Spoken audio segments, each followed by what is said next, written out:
Good evening, viewers, and thank you for joining us for our next upcoming broadcast. It's with our local MP for the Sydney, Victoria area in Cape Breton Island, Nova Scotia. I'm honored to have on the Honourable Jaime Battiste. And viewers, if you have any questions you'd like to put in the comments tonight, please feel free to do so. It doesn't mean that the politician will be able to answer all those or address them. Sometimes questions and comments do require background information, context, etc. But nonetheless, we do pride ourselves in transparency, so please feel free to put those. Our disclosure is that Ripple Effects takes no side on any matters, but we do enjoy engaging the audience, so reasonable and relevant comments will be shown on screen. Thank you so much for joining us this evening, and please pop a hello in the comments. Let us know where you're viewing from. We're going to have MP Jaime Battiste on just shortly. Thank you. Stand by.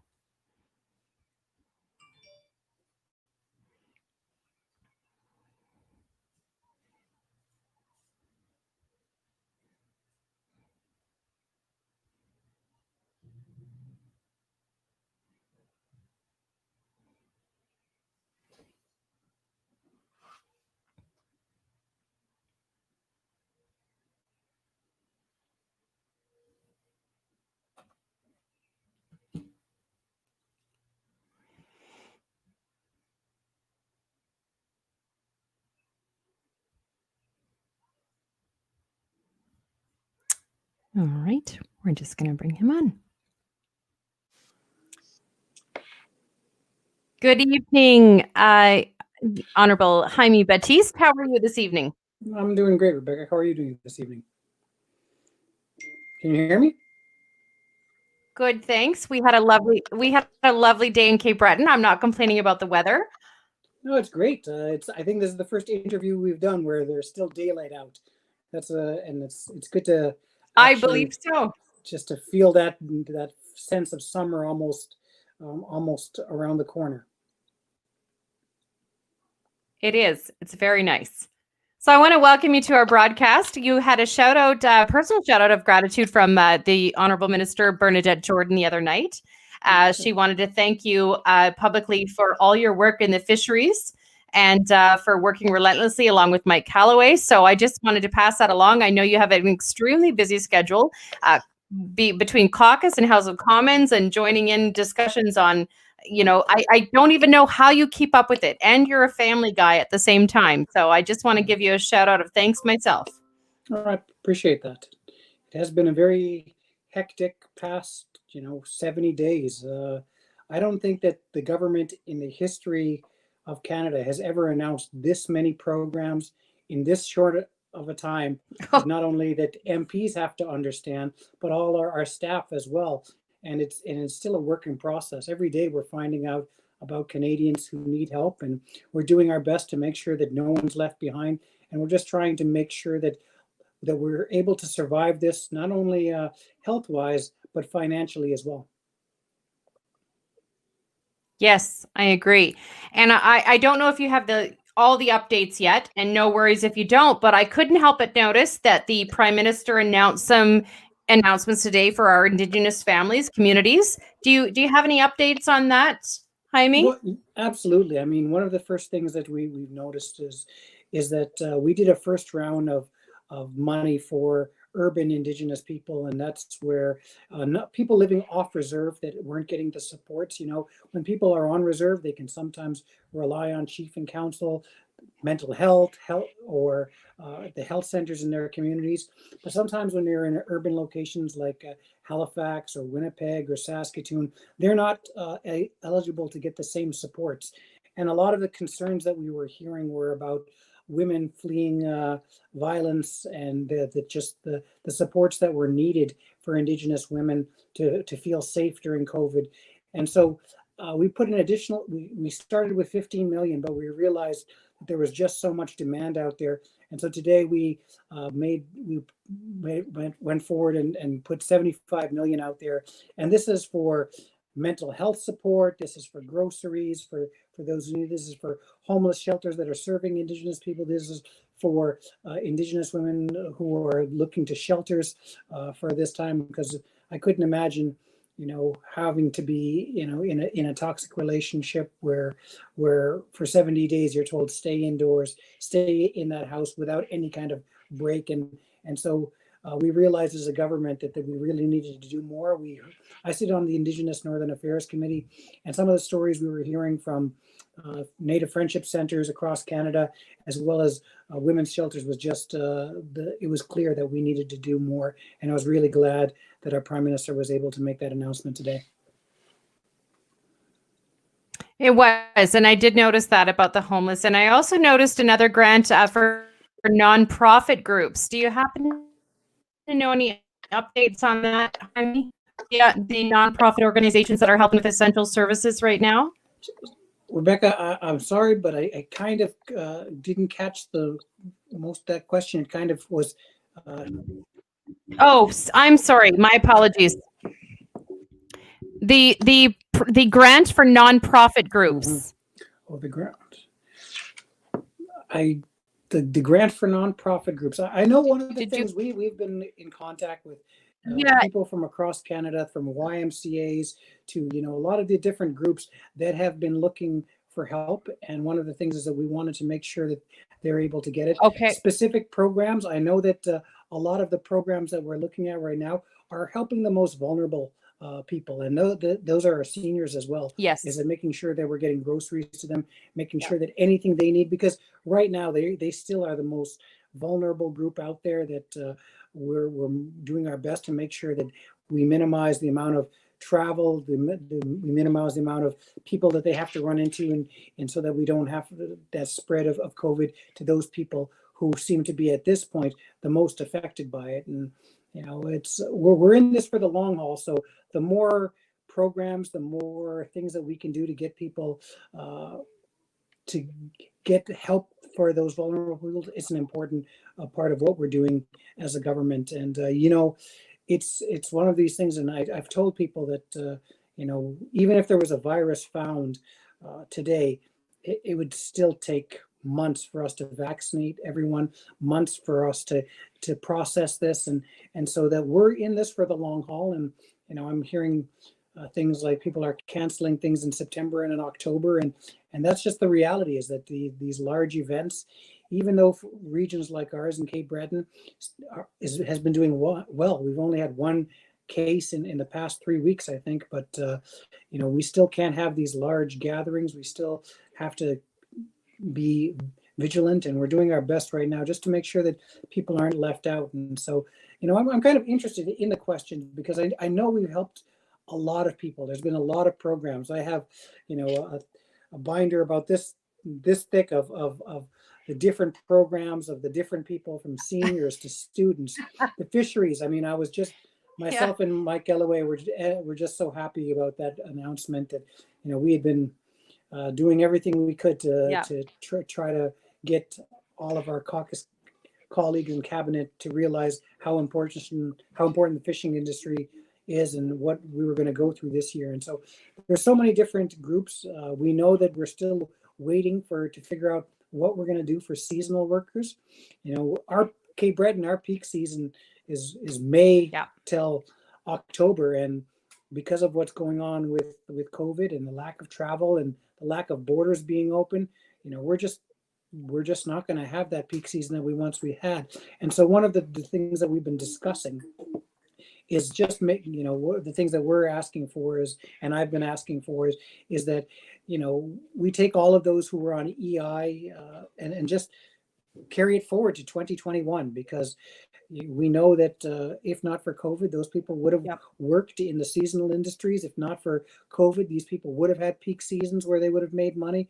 But just right now, we're seeing just the season of losses for everyone. And even the industries that are, getting help, they're only getting help surviving through this. They're not getting a penny more than what it's required to survive this. Yeah. The tourism, I know I asked Mike Calloway the other night about tourism. What's your take on tourism, Jaime? It's the white elephant in the room. It's going to be impacted, but there's been several announcements put out there for businesses, and it looks like now, as an onlooker, obviously I'm just the public, but it looks like there's continuous updates daily that are tweaked and refined to accommodate, the new needs of the public. So, but tourism, definitely, it's a concern. I mean, it's Cape Breton Island, right? We realize that, and one of the things that, like I said, I think one of the recommendations that has come from Atlantic Caucus is that can't we just take everyone who was on EI last year in this and just continue it to 2021, and at some point we're going to have to start looking at the recovery phase, the next phase of COVID, where we're getting back the economy on track. But right now we're still trying to put out fires, and one of the things that one of my MP colleagues, Dr. Marcus Pawlowski, who used to work with the World Health Organization, has made very clear to our caucus. He said, if COVID exists anywhere in this world, it's a threat everywhere. And so we don't know when the next wave will hit. We don't know how long this is, but we see that the provincial governments aren't easing up on the borders. No one's going in and out besides essential workers. There's no border openings planned for the United States, and for good reason. So I think that we really have to start looking at some of these programs and making these recommendations. And this is some of the things that we're talking about in the Atlantic, especially the seasonal workers and what we can do. And this is some of the recommendations. I don't know if we're going to get there. Usually it takes enough MPs all saying the same thing, the same recommendation for cabinet to move on it. But I've been really happy with what our government has done. They are listening. They're listening to caucus when they're hearing about the businesses, there are people falling through the cracks. They made the alterations. When they heard about the fisheries and what we needed, they made the alteration. When we heard about the students, a lot of people were talking about what we can do for students. They made changes. When we talked about the seniors and saying we need to give them something, they said, well, we'll put some additional money to OAS and the general income. And so this is things that we continue to evolve and continue to change programming based on what we're hearing from Canadians and what our MPs from all parties are saying to government on who we need to help. Because right now we're still in the phase of how do we survive this, not how do we recover from it yet.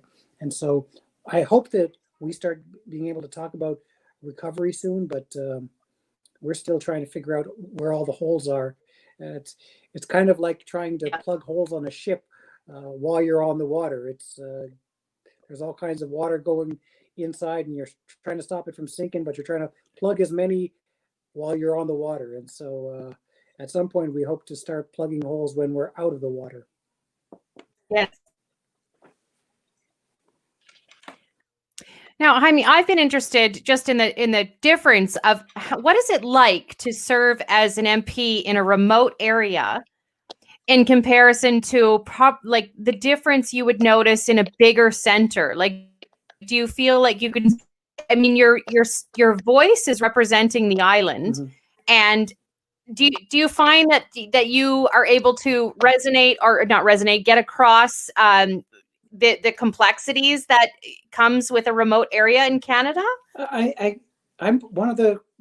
I'm on a few different caucuses. One of the caucuses that we're on is Rural Caucus, where we have rural areas are all able to kind of share their experience.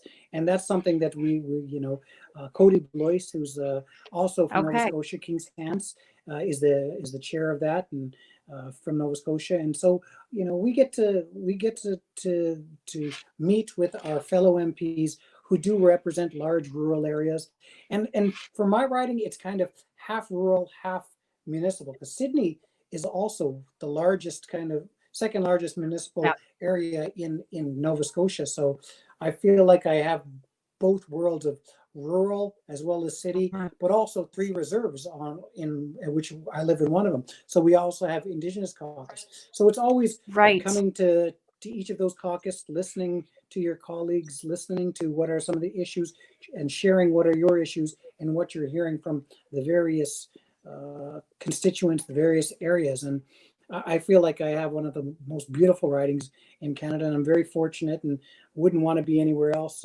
I don't know how it would be to be an MP in Toronto, where you can, drive from one end to the and other end in an hour or two, or but for me, I got to be from everywhere from Eskasoni all the way to Bay St. Lawrence, uh, and Ingonish, and but unfortunately during COVID, it's basically been mostly just in Eskasoni, because it was only last week that they lifted the curfew or lifted the blockades preventing people from going to essential services. But I've been really happy since Yes. that's happened, and I've been able to. I took my son out to the lakes golfing today. It was his first time off the reserve in 75 days, and so he was really happy to be Wow. just get out there on, just play.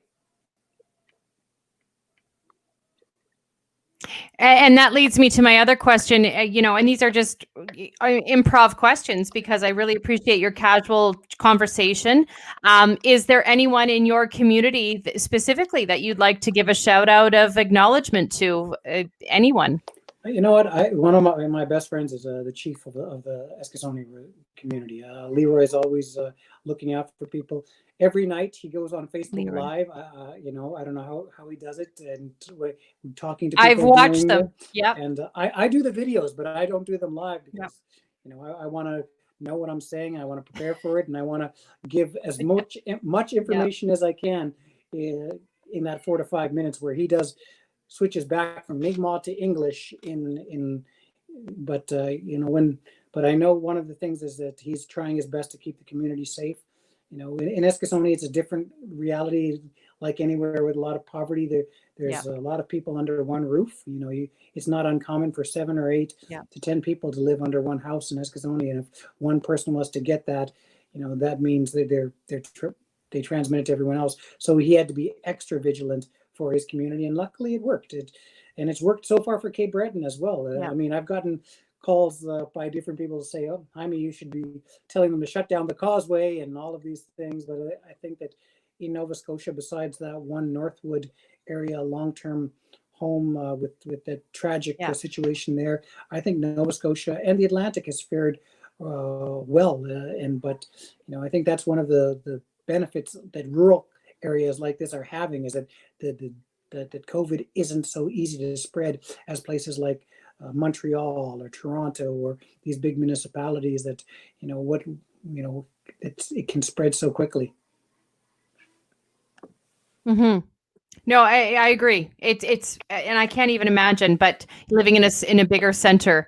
Now, you've been very inclusive with the people of your community, their voices. I've followed you now for a couple years, and I've noticed that you've always had a pulse on your community, which is really great to see. Because if a leader in position, you really take into everyone's viewpoint and opinions. That being said, though, what are you finding right now? Like, how are people holding up in Eskasoni? With mental wellness? I know that's a big focus of leaders in Canada right now is the mental wellness. They just put out a website, which is very user friendly. How are you finding the general consensus with, Cape Breton in general? Do you think the resources are easy for us to find? Do you feel that there'll be more along the way that makes it easy for, the elderly to connect, anyone to connect? We hear there's doctors possibly coming on that you could connect with online. What's your general kind of overtake on the healthcare and where it's going and where it's leading? Well, I think that was one of the biggest issues that I heard at the doorsteps, is that Cape Breton, the healthcare in this area was a concern before, and even now during COVID area. But I think we've held up. Our frontline workers, our doctors, our nurses, they've done an amazing job. I can't say enough about all the essential workers out there, the first responders. I feel like most people feel like the worst is behind us. That initial scare. I remember when, that first week of coming back, being told that we're not coming back to Parliament, and everyone kind of that sense of, should we be stocking up on groceries? Is there going to be a run? Do you remember the run on toilet paper? I still don't know what that was about. Yes. But we've gone through that era of panic mode where we didn't know where it was going to be, and we kind of felt like this was going to be a sprint, where what we're really realizing now, this is a marathon. This is a slow virus. This is but still a very dangerous one. And all we can do right now is make sure that our healthcare system is able to handle any resurges of COVID. And so the biggest thing for the first 3 to 4 weeks of this was to make sure that our doctors, our nurses had enough ventilators, had enough masks, had enough precautions to handle it.